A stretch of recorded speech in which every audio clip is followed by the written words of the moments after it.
Namaskar students, welcome back to my another lecture in which I am discussing emitter bias configuration transistor biasing.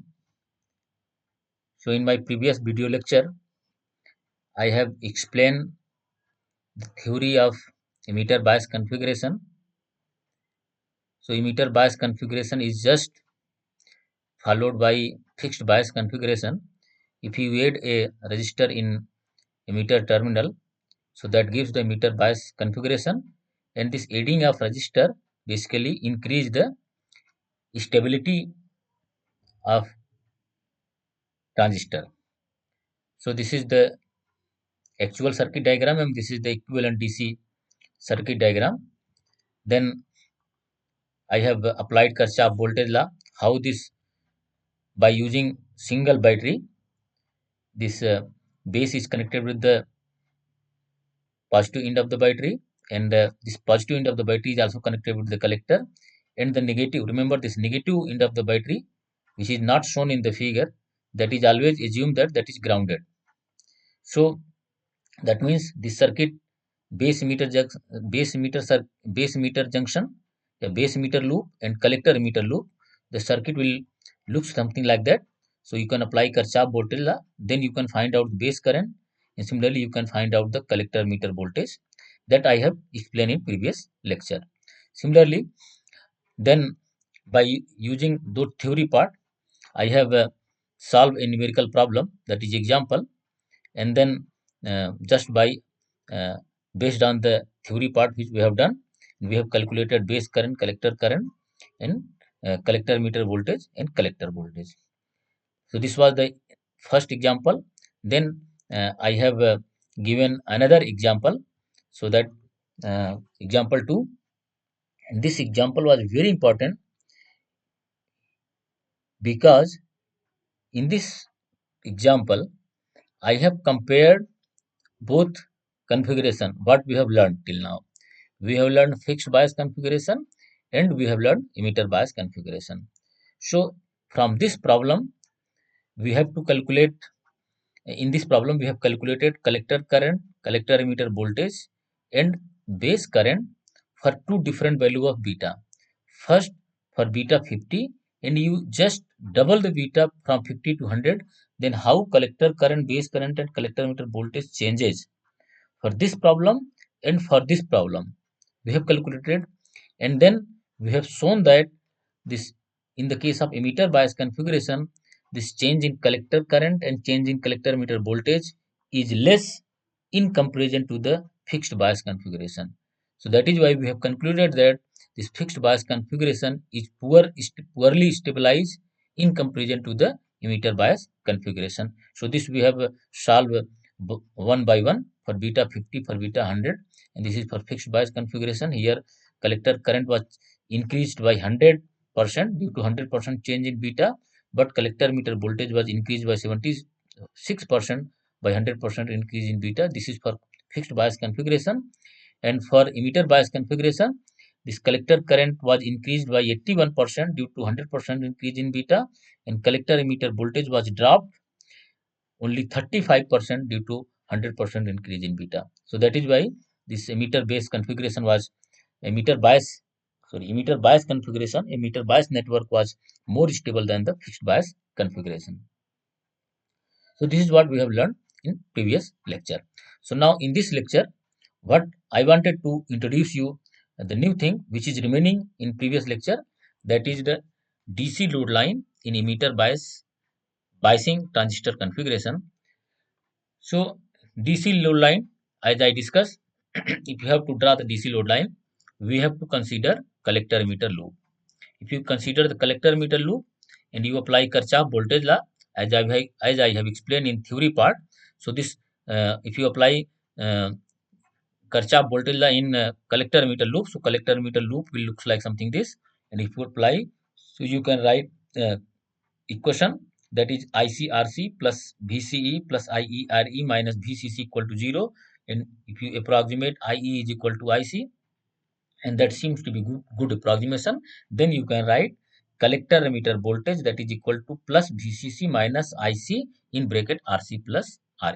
So same thing if you write here for drawing the DC load line also, if you do, the same equation will come, that is VCE is equal to plus VCC minus IC RC plus RA.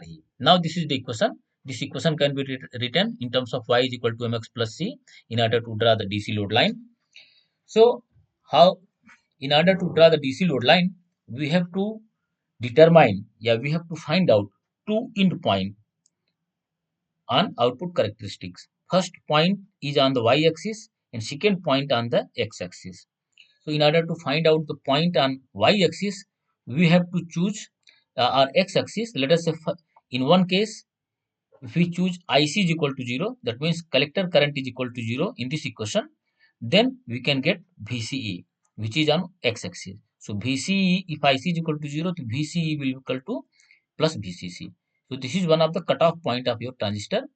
And similarly, in second condition, if you choose VC is equal to 0, that is x is equal to 0, VC is equal to 0, so that will give the IC. So IC is equal to, that is what we have called IC saturation. So IC saturation, IC is equal to plus VCC divided by RC plus RA. So IC is equal to VCC upon RC plus RA. So these are the two end points. So this one end point is this one, that is saturation point. Another end point is this one, that is cutoff point. And if you draw a straight line between these 2 points on output characteristics of common emitter transistor, so it will intersect uh, the it will intersect the output characteristics for a given value of base current. So that is basically that is given the q point. So this is basically giving the q point. So this is the similar general rule as we have learned in different other configurations, how to draw the DC load line and Q point. So same thing is here. Only the difference is that here we have added resistance, emitter resistance. So that is why here emitter resistance term has come in saturation collector current. That is the difference only. Otherwise, everything is same. So let us try to solve a numerical example based on the DC load line. Then we will proceed for the next configuration, transistor biasing. So this is example 3 in emitter biased configuration. Okay, so draw the load line for the network of figure shown in figure. Okay, draw the load line draw the load line for the network of figure on the characteristics for the transistors shown in figure. So this is the circuit diagram which is shown given network, and this is the output characteristics which is given in the figure. The both input, that is circuit diagram, and output characteristics is given for in this problem. Okay, so what we have to do, we have to draw the DC load line. Okay, so here is to be DC load line. So we have to draw the DC load line for the network of figure on the characteristics for the transistor shown in figure. For this network and for this characteristics curve, we have to draw the DC load line. This is the problem 1.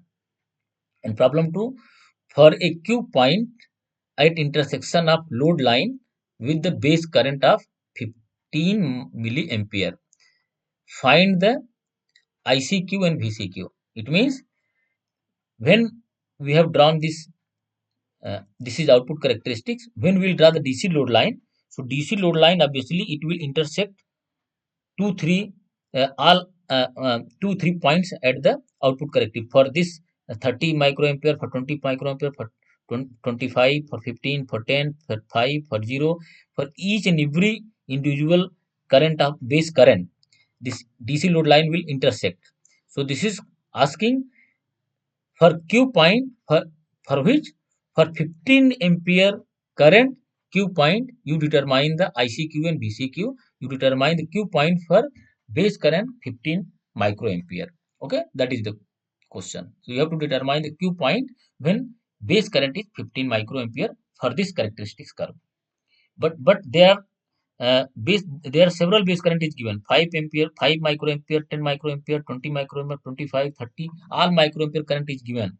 You have to not determine for all you have to not determine Q point for all current. You have to determine the Q point only for the 15 microampere current. That is the question. Okay, then another thing it is asking, C, determine the DC beta at Q point. So when you determine the Q point, you have to find out the value of beta, because here beta is not known.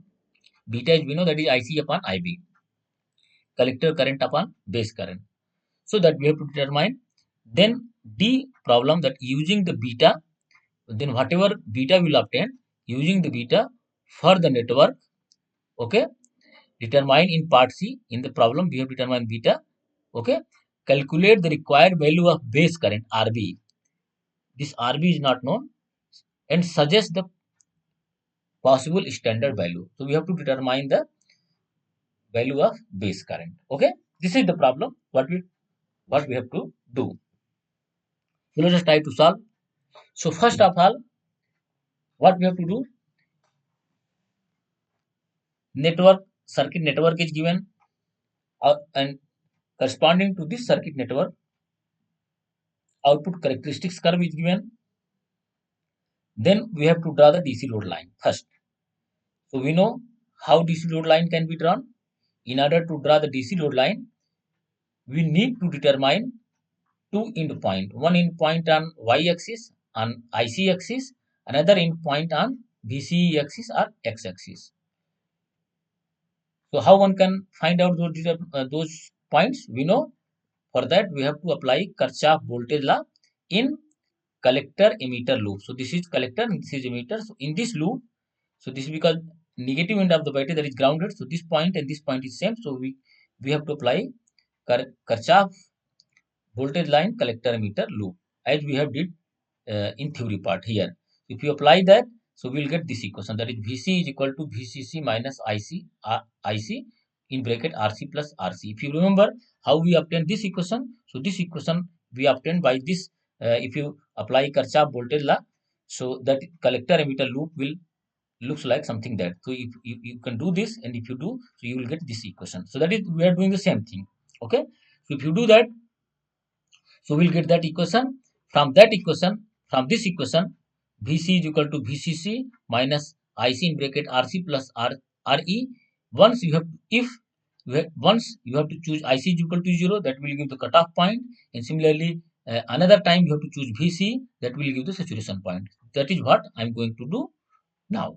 Okay, so if you do that, so if VCE is equal to 0, so in that case, collector current IC, or that is also called as, sometimes also called as IC saturation. So IC saturation is equal to plus VCC upon RC plus RE. Plus VCC is 18 volt, that is given in the problem. Okay, in RC is given 2.2 kilo ohm, RE is given 1.1 kilo ohm. So that is 18 divided by 2.2 kilo ohm plus 1.1 kilo ohm, that is 18 divided by 3.3 kilo ohm.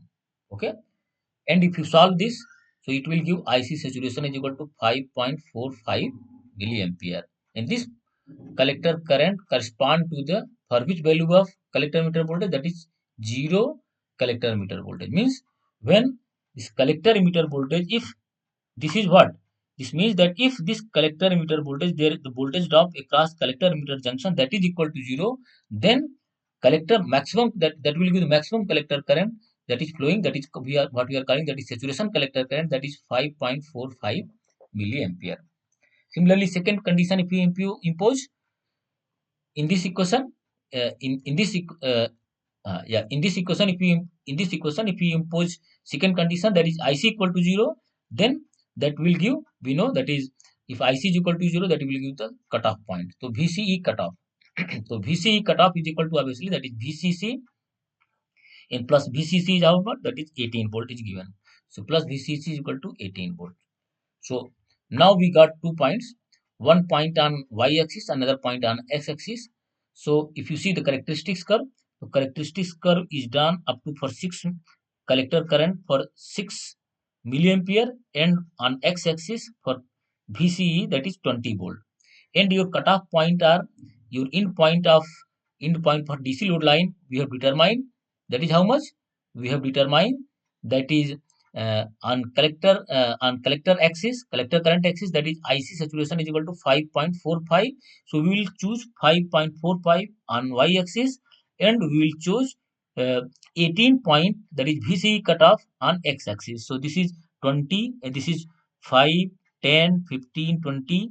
So this is around 18 volt and this is 1, 2, 3, 4, 5, 6. So this is 5.45. So this is one point and this is another point. Now if you draw the straight line, so this is known as the DC load line. That is what? That was the second problem we have to do. So second, that was the first problem, draw the DC load line. Okay. So that was the first problem, problem A.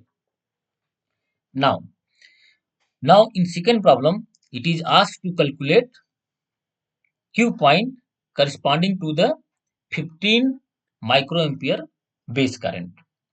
So we know the relation, collector current can be calculated IC is equal to beta into IB, or similarly ICQ is equal to beta into IBQ. But beta is not given in the problem. If you see the transistor, there is no beta. Okay. If beta is not given, then how one can determine ICQ and BCEQ? That is really tough. Then you see the graph, as I have explained earlier also in my some of the video lecture, that this is basically intersection of DC load line and output characteristics curve for, let us say, corresponding to the 15 microampere current. So this is the intersection point. This is Q point. And you draw a projection on x-axis and you draw a projection on y-axis. So that will give you a Q point. So if you draw projection on x-axis, so this is cutting the x-axis at some point, that is 7.5 ampere. So this is known as the BCEQ. And similarly, the projection of this point on y-axis, that is cutting at, that is intersecting at 3.3 milliampere. So this means ICQ is equal to 3.3 milliampere. That is one of the Q point, and VCQ, that is basically 7.5 volt. So this is the Q point. So Q point for 15 microampere base current, that is ICQ, that is 3.3 milliampere and 7.5 volt. So this type of, such type of problem may be asked in your exam also. Okay, the same problem may be asked in different way. Let us, if I have asked the same problem for 10 microampere base current, then this Q point would have been changed. For 10 microampere, here it will be Q point. If you draw the projection, it will be coming somewhere here x-axis and it will be coming here on somewhere y-axis. So obviously Q point will change. Similarly, same problem can be asked for 20 microampere, for 25, for 5 microampere. So different Q point can be find out for the given characteristics curve. I hope you understand the problem, what I wanted to, the message, what I wanted to convey you. Okay. Now let us come to the third problem. So third problem is determine the beta, DC beta. Okay. Determine the beta. Beta means the collector current upon base current. So now for this particular value of Q point, we know that collector current is ICQ. So that ICQ we know, uh, that is 3.3 milliampere, and beta IB is known, that is 15 microampere. So we know beta is equal to ICQ upon IBQ. IC upon IB, that is beta. ICQ is 3.3 milliampere and IB is equal to 15 microampere. So if you divide it, so beta is equal to 220. So this is the value of beta. So this C is also determined. The problem C, that was also calculated. That means beta is for this particular value of ICQ, for IC, for this particular collector emitter voltage, and for this particular value of base current, this beta is 220. Okay. Now if beta is known, then one can find out the uh, base current, one can find out the base resistance. So we know base current is 15 microampere. That is what we have already know from characteristics curve. Even you can calculate by using formula also. So if you can use formula. So IB is equal to VCC minus VB divided by RB plus beta plus 1 RE. This is the formula for base current for emitter bias configuration. So that is also giving the 15 microampere current. Same, that is 15 microampere, 15 microampere. Both are number same. Then if this base current is known, let us say, but here RB is not known. So here every VCC is known, VB is known, beta plus 1 is known, RE is known. Okay. and IB is not now known. IB is known here from characteristics curve, but RB is not known. So now you can solve this by this equation to find out the RB. So if you solve, so 15 microampere multiplied by RB plus 15 microampere into uh, 243.1 kilo ohm, okay, because that is beta plus 1 Re, so beta is 220, so 221 multiplied by Re, that is Re is equal to how much? It is given 1.1 kilo ohms. If you do that, so that will give 243.1 kilo ohm is equal to, that is 18 minus 7, that is 17.3 volt. So if you calculate that, so RB is equal to 13.65 volt divided by 15 microampere. So RB is equal to 910 kilo ohm. So that RB is equal to 910 kilo ohm. It means for this characteristics curve, for for the given problem, for the given particular for the given particular characteristics curve, for the given problem, and for the calculated value of this Q point, that is ICQ and VCQ. So standard value of RB should be, that is 910 kilo ohm. So this is the answer what we wanted to calculate, and this is what you have been asked to determine. So with this, uh, I thank you all for listening me carefully. Thanks a lot.